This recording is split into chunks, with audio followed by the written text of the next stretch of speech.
Bismillahirrahmanirrahim. Assalamualaikum warahmatullahi wabarakatuh.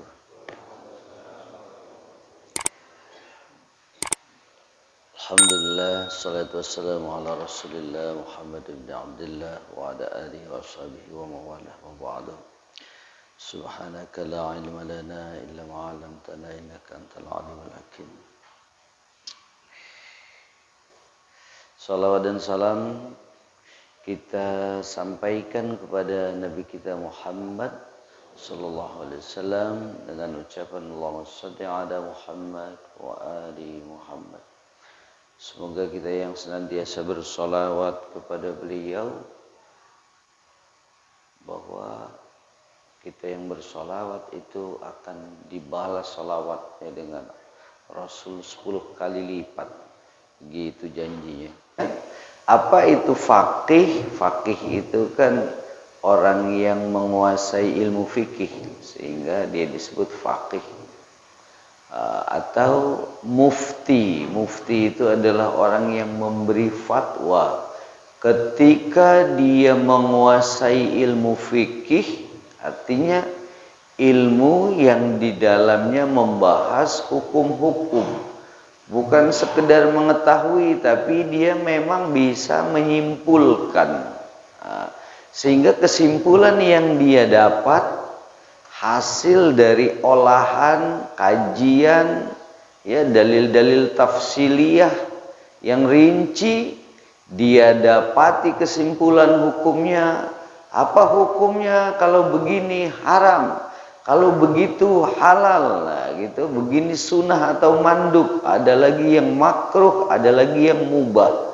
Ketika seorang faqih yang menguasai ilmu fikih ini mampu memberi keputusan hukumnya, wajib, ya, haram, sunnah, makruh atau mandub atau mubah, maka dia berhak untuk memberikan fatwa. Itulah disebut mufti. Kembali sedikitlah.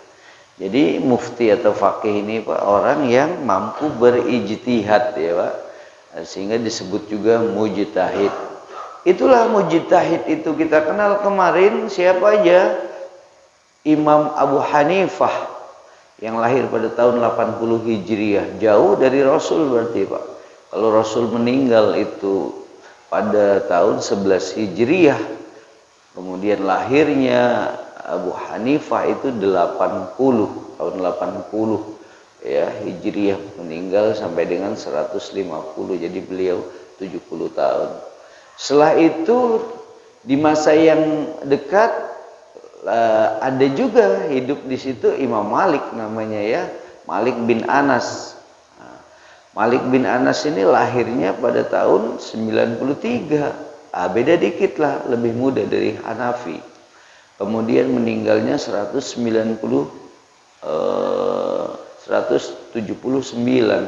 Jadi usia beliau 79 ditambah 7. Jadi 86 ya Pak.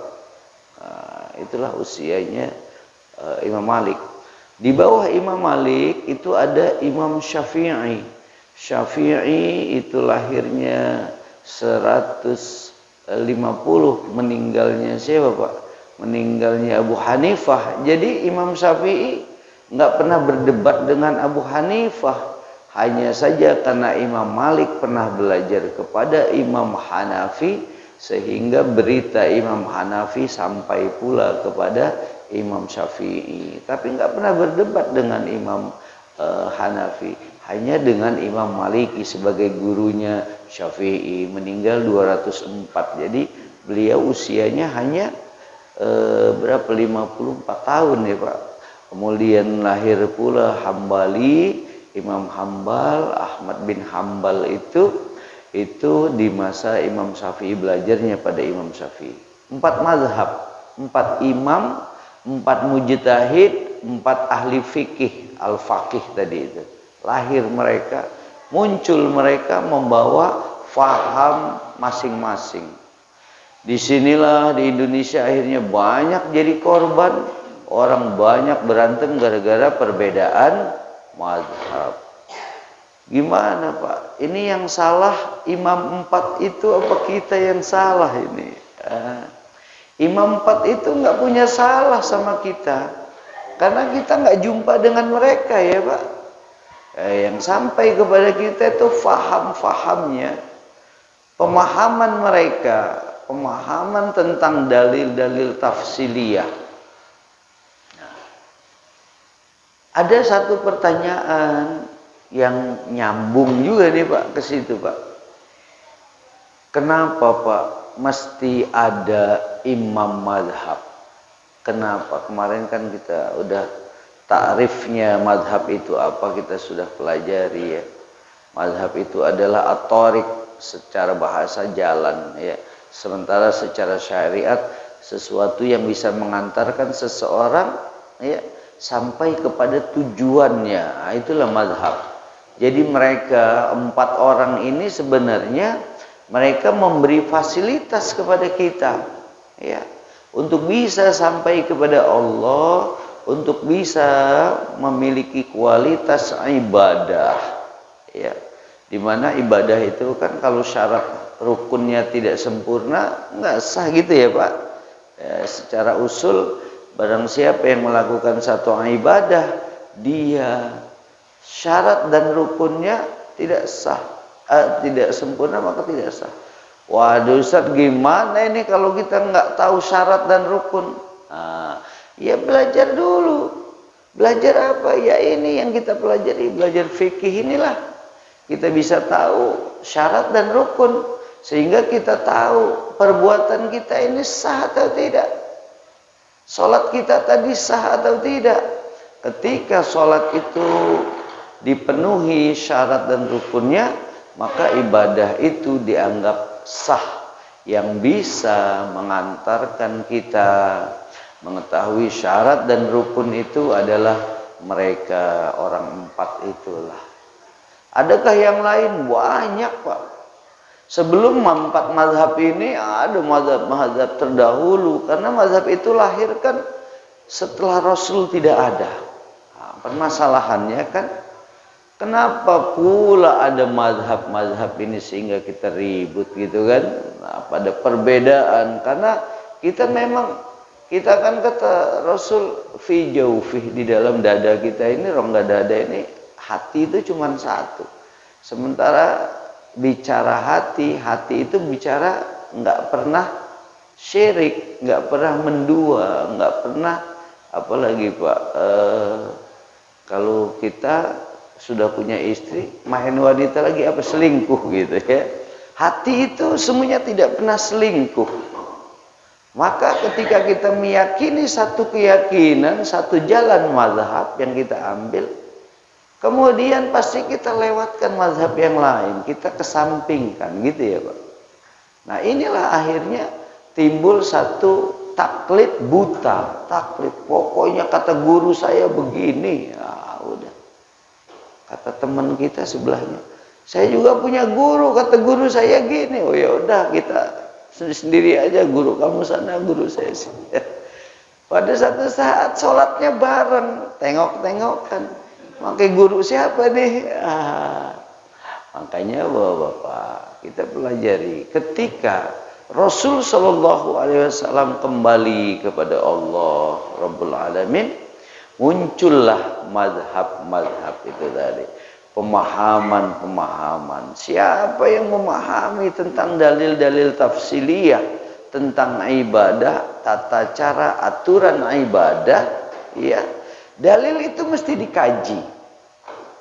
Maka di dalam kajian dalil-dalil itu Bapak, ada kita kenal dalil qat'i namanya.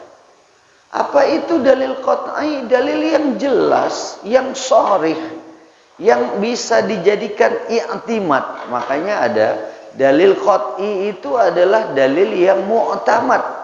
Dalil qat'i itu dalil yang tidak ada pilihan, istinbat hukumnya nggak perlu ada ijtihad. Bahwasanya apa? Al-maitatu haram, mayit itu haram, bangkai itu haram. Tidak ada imam mazhab, waduh nih kita kaji dulu lah dalil ini, kenapa haram? Tidak ada, karena sudah mungqati, dia maaf, sudah qat'i, artinya sudah jelas itu, sudah sharih. Maka itu dijadikan i'timad, sandaran yang kuat. Nah, ada juga Pak di dalam Al-Qur'an itu, di dalam hadis itu dalil-dalil yang tidak mungqati. Artinya dalil-dalil yang masih mubham sifatnya. Ya, lebih lagi tata cara ibadah. Ini dia. Ya, tata cara ibadah. Kurban misalkan atau zakat fitrah. Oh, zakat fitrah ini kata Imam Hanafi enggak ada zakat fitrah pakai beras gitu ya, Pak. Wah, kita mulai bingung. Ini cari mazhab siapa ini yang pakai beras ini? Gitu kan. Maka Bapak-bapak, jamaah salat subuh, jamaah ta'lim, ya. Kenapa Allah tidak lanjutkan kenabian? Risalahnya tidak dilanjutkan kepada nabi-nabi selanjutnya setelah Rasul. Sehingga Allah katakan Muhammad itu adalah khatamun nabiyyin, sebagai nabi yang terakhir. Kenapa? Karena sudah cukup Al-Quran itu, ya. Akmaltu lakum dinakum wa atmamtu alaikum ni'mati wa raditu lakumul Islam madina. Islam membawa hukum-hukum yang sempurna, tidak ada sesuatu yang tidak terdapat di dalam Islam hukum-hukumnya. Mau bawa nabi siapa lagi ini? Yang ada ya Lia Eden, ya kan Pak? Ada yang lain-lain, itulah sulit kita mau ngikutinnya. Dia ngaku ketemu sama Jibril, ya kan? Rupanya Jibril yang di Yahudi ada Gabriel itu, Pak. Itu. Terima kasih. Maka Bapak, setelah Nabi Muhammad SAW tidak ada, Allah sudah mempersiapkan manusia-manusia yang cemerlang hatinya, cemerlang pemikirannya, akalnya, dicukupkan oleh Allah. Ya, kemampuan menghafalnya, kemampuan daya ijtihad untuk mencari kebenarannya. Itulah muncul orang-orang alim. Itulah ada di Hanafi. Hanafi itu asalnya kan penjual kain, ya Pak. Jual kain di Kufah sana. Ya. Jadi karena Kufah itu memang gudangnya ulama, Pak. Ya. Gudang ulama itu Kufah dan Basrah. Ya. Jadi di mana pendapat ulama-ulama itu banyak muncul dari Kufah dan Basrah. Nah, di sana Hanafi dagang kain aja kayaknya nggak cukup. Imam Hanafi belajar tentang fikih, tentang hadis-hadis, cari hadis sana sini mudah mandir. Akhirnya dia nggak jadi jual kain lagi, berhenti jual kain. Ya, apa jual kain untung untuk di dunia aja kata dia. Udahlah cari akhirat. Akhirnya karena dikasih kemampuan untuk mengkaji ilmu-ilmu agama, muncullah Abu Hanifah, ada Imam Malik, ada Syafi'i, ada Hambali. Bapak, selanjutnya, ya. Jadi kalau Rasul sudah hilang dari dunia, Pak, ya, sementara masalah berhenti nggak, Pak? Tidak berhenti, Pak, masalah ini. Sampai sekarang muncul HP, ya Pak. Ya, muncul HP. Apakah HP ini perlu dikaji tidak? Iya Pak. Karena berkaitan dengan handphone, gadget itu muncul hukum-hukum interaksi hubungan manusia dengan manusia, ya Pak. Bapak pernah nggak mesen nama online? Saya mesen apa ini? Sendal lewat online, dilihat ada di Shopee, ada di apa lagi, itulah Bukalapak dan lain sebagainya. Itu transaksi, Pak. Islam mengajarkan tidak? Islam sudah mengajarkan yang namanya transaksi itu. Kemudian bagaimana ketika diterapkan dengan HP? Itu perlu ijtihad. Maka kalau tidak ada imam-imam ijtihad itu, Pak, imam-imam mujtahid, Terus kita kayak mana tatanan hidup budaya kita ini? Karena kan kita tidak lepas dengan masalah-masalah yang baru setelah Rasul tidak ada. Maka Rasul banyak sekali yang menyampaikan hadis, satu brilakal ayam, ya, akan datang suatu saat, suatu hari pada kalian nanti, pada umatku yang begini, begini, begini. Kalau kalian tidak begini, akibatnya begini. Banyak sekali itu. Banyak orang-orang bilang itu adalah hadis apa namanya? Hadis ramalan. Ya, Rasul tidak meramal, hanya Rasul memang mengetahui apa yang bakal terjadi seakan-akan karena kecerdasan yang Allah berikan kepada Rasul sallallahu alaihi wasallam. Jadi, Bapak, ketika kita tahu bahwa ketika Rasul sudah tidak ada, kita tidak mungkin tidak harus memiliki pemimpin, harus memiliki guru, harus memiliki orang-orang yang kita jadikan sebagai sandaran untuk beribadah, mengikuti caranya bagaimana cara beribadah yang baik. Itulah ada madhab, gitu ya Pak. Nah, kemudian di Indonesia kan nggak bisa dielakkan ya Pak, nggak bisa dinafikan. Kita kan 4 madhab. Bisa jadi kita di masjid ini 4 mazhab ini ada semua. Nah, saya lanjutkan. Jadi bahwa Pak, ketika mazhab ini ada, kita tidak bisa nafikan bahwa kita harus mengetahui Pak. Itu kuncinya. Kita harus mengetahui masing-masing mazhab ini. Ya. Nanti setelah bab ketiga ini kita kenal perbedaan ikhtilaf. Nah, tadi ikhtilaf ini lahirnya dari mana Pak, perbedaan ini Pak? Sebenarnya perbedaan itu lahirnya ada berbagai macam sebab. Pertama, tadi yang saya contohkan, karena ada kalimat di dalam ayat, di dalam Al-Quran yang memang dia tidak qat'i, tidak satu, tidak jelas. Maka membutuhkan dalil penguat, namanya dalil zon. Dalil zon ini apa Pak? Persangkaan, tapi persangkaan yang kuat itu adalah dalil zon. Siapa yang boleh? Ahli mujtahid tadi. Para mujtahid 4 tadi paling tidak yang memiliki kemampuan untuk mengambil istimbat hukum, yang mampu mengambil konklusi atau kesimpulan hukum, maka dia yang boleh mempelajari itu. Dalil zon, ya. Ketika bicara tentang wudu, Bapak, wudu itu kan dalam kalimatnya itu ya, wa idza kumtum, mulai dari kumtum nih Pak. Kumtum, kum itu fi'il madi, ya. Tum kalian, domir kalian semua rame-rame. Kumtum. Kum fi'il madi itu waktu yang sudah lewat Pak. Apabila kamu telah berdiri, faghsilu wujuhakum, maka basuhlah wajahmu. Kalau kita nggak pakai imam mazhab, kita artikan apa Pak? Kalau kamu telah berdiri untuk sholat, faghsilu wujuhakum, berarti wudunya setelah kita berdiri sholat.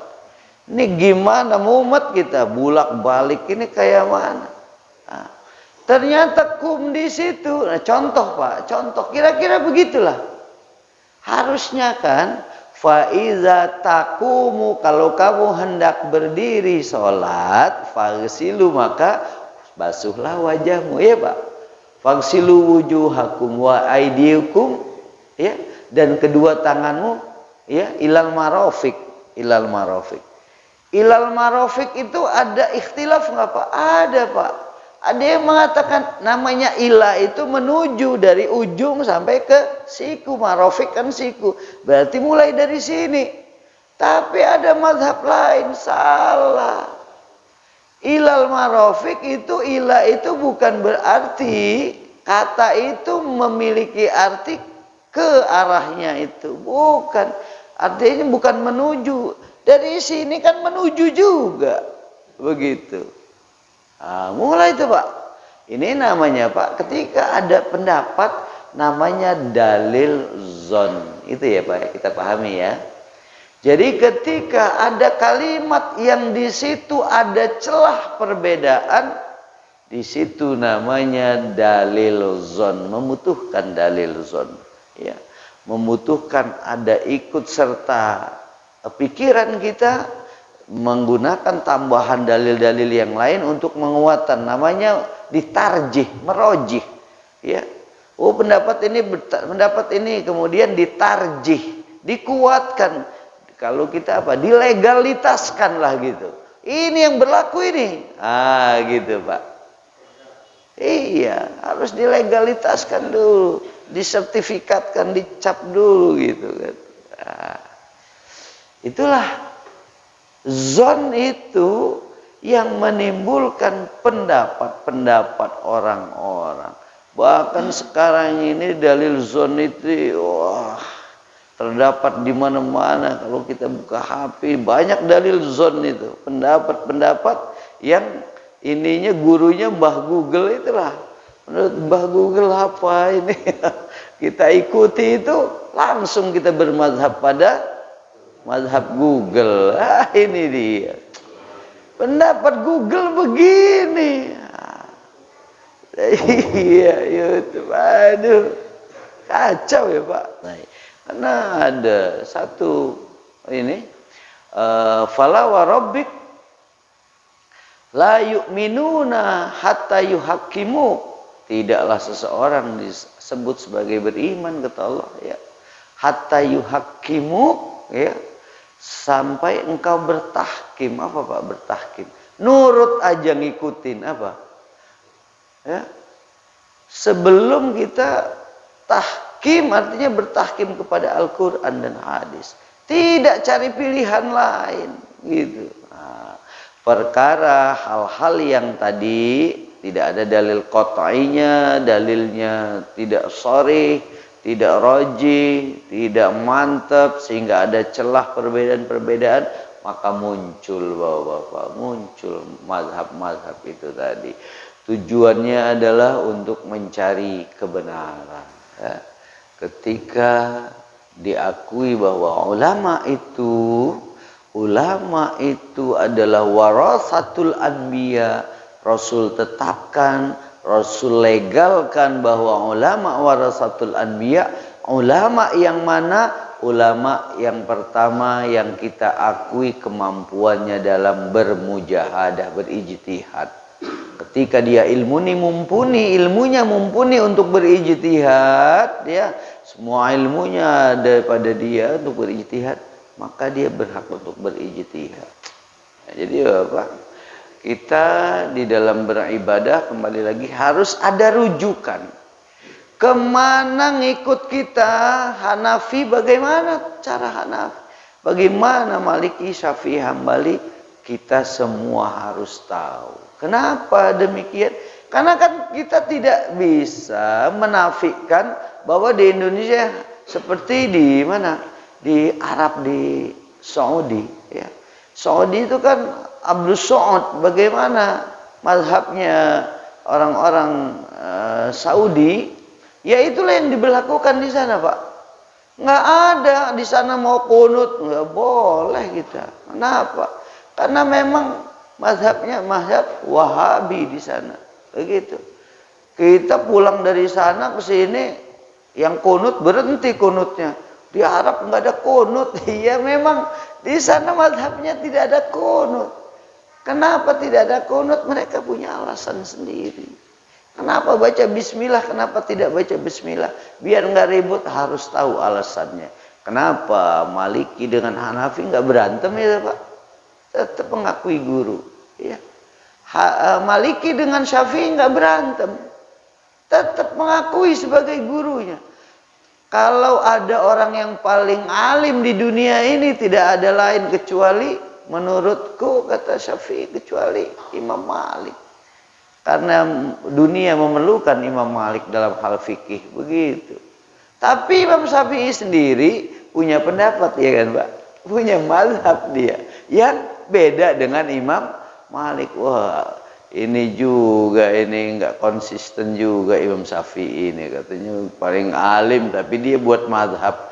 Ya nggak begitu, karena itu tadi kemampuan berijtihad dia ada, silahkan berijtihad. Maka masing-masing imam perlu kita ketahui tujuannya supaya kita sholat dimanapun, ya kapanpun kita sholat. Bagaimana ibadah haji kita, umroh kita, apalagi Pak, zakat kita, zakat fitrah kita, puasa kita, semuanya itu ada dalam koridor aturan hukum-hukum Allah. Ada yang qat'i, ada yang zonni. Ketika zonni ada perbedaan, itu adalah suatu yang lazim, yang wajar. Jangan kita harapkan tidak ada perbedaan, itu tidak akan mungkin. Sama-sama mazhab Syafi'i saja, ada nggak perbedaan Pak? Ada. Sama-sama Hanafi, ada beda. Begitu. Sehingganya ya itulah, perbedaan tidak bisa kita elakkan. Yang penting masing-masing perbedaan secara dalil, zoninya kita semua ketahui. Nah maka Bapak bicara talfik, kemarin sudah sampai talfik. Boleh atau tidak? Masing-masing mazhab semua tidak membolehkan Pak. Apakah kita mazhab baru sekarang ini? Bukan. Kita mengambil satu cara, yaitu ada masalih mursalah. Sesuatu yang dalilnya di dalam Al-Quran, dalam hadis tidak ada. Ada mereka pendapat mazhab-mazhab, kemudian ada tataba'ur rukhsah. Kita mengambil cara-cara yang mudah di dalam masing-masing mazhab. Oh ini boleh atau tidak? Ketika dijelaskan kita nanti tahu bahwa Islam itu datang bukan untuk memberatkan, itu Pak. Bukan untuk memberatkan, tapi untuk meringankan. Untuk meringankan dalam arti bukan juga kita, oh zakat nih, zakat ada yang 3 kilo, ada yang 2,5, saya pilih yang 2,5 aja. Ini bakhil berarti dia. Kita tahulah kalau 2,5 yang dia pilih, pasti bakhil itu. Artinya bukan milih yang begitu, yang ringan-ringan, rukhsahnya itu bukan yang begitu. Dalam kondisi-kondisi tertentu kita membolehkan untuk mengambil pendapat mazhab-mazhab yang lain. Artinya itu tadi, iltizam mazhab ya muayyan itu tidak ada aturannya. Kita konsisten disiplin dengan satu mazhab saja, itu tidak ada, karena tidak ada satu ayat pun atau hadis pun yang menunjuk kepada menghususkan bahwa kamu harus mengikuti hanya mazhab A saja, begitu tidak. Insya Allah Allah mempertemukan kita kembali pada Ahad yang akan datang. Kita tutup dengan hamdalah, sholawat dan kafarah majlis. Alhamdulillah Rabbil Alamin. Allahumma salli ala Muhammad wa ali Muhammad. Subhanakallahumma wa bihamdik, asyhadu an la ilaha illa anta, astaghfiruka wa atubu ilaik. Kurang lebih mohon maaf. Hadanallahu ikum ajmain. Assalamualaikum warahmatullahi wabarakatuh.